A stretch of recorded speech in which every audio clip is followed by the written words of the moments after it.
ಇದು ಈ ದೇಶಕ್ಕೆ ಅಥವಾ ಈ ಒಂದು ನಮ್ಮ ಸಂಸ್ಕೃತಿಗೆ ಅಂಟಿಕೊಂಡಿರೋ ರೋಗ ಅಂತ ಇದು ಸಂಸ್ಕೃತಿ ದೋಷಗಳು ಅನ್ಬೋದು ನಾವು ಇದಕ್ಕೆ. ಇದ್ರ ಹಿಂದಿರೋದನ್ನ ಅಧಿಕಾರ ಮತ್ತೇನಿಲ್ಲ.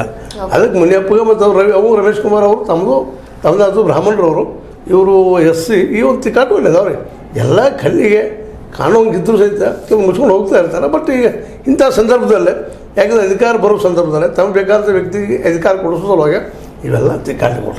ಓಕೆ, ಇವಾಗ ಮತ್ತೊಂದು ಕಡೆ ಬಿಜೆಪಿ ಕಡೆ ಬರೋ ಹಾಗಿದ್ರೆ KS ಈಶ್ವರಪ್ಪನವರು ಶಿವಮೊಗ್ಗದಲ್ಲಿ ತಮ್ಮ ಪ್ರತ್ಯೇಕವಾದಂತ ಆಫೀಸನ್ನ ಶುರು ಮಾಡಿದ್ರು.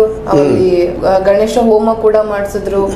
ಅಧಿಕೃತವಾಗಿ ಇವತ್ತಿನಿಂದ ಇದು ನನ್ನ ಆಫೀಸು, ನಾನು ಇಲ್ಲಿಂದಾನೇ ಎಲ್ಲ ಕೆಲಸ ಕಾರ್ಯಗಳನ್ನ ಶುರು ಮಾಡ್ತೀನಿ ಪಕ್ಷೇತರನಾಗಿ ಅಂತ ಹೇಳಿ ಘೋಷಣೆಯನ್ನು ಮಾಡಿದ್ದು. ಇಷ್ಟರ ಮಟ್ಟಿಗೆ ಗಟ್ಟಿ ನಿಲುವನ್ನ ಅಥವಾ ಗಟ್ಟಿ ನಿರ್ಧಾರವನ್ನ ಕೈಗೊಳ್ಳುವಂಥದ್ದು ಯಾರು ಕೂಡ ಊಹೆ ಮಾಡಿರಲಿಲ್ಲ. ಅದು ನೋಡ್ರಿ, ಈಗ ಅವ್ರಿಗೆ ಜೀವನದಲ್ಲಿ ಅವ್ರು ತಿಳ್ಕೊಂಡಿದ್ದು ಇದು ಇನ್ನೊಬ್ಬರಿಗೆ ಅದು ತಪ್ಪಾಗಿ ಕಾಣ್ತಿರ್ಬೋದು, ನನಗಾಗಿರ್ಬೋದು, ನಿಮಗಾಗಿರ್ಬೋದು, ಮತ್ತವ್ರಿಗಾಗಿರ್ಬೋದು.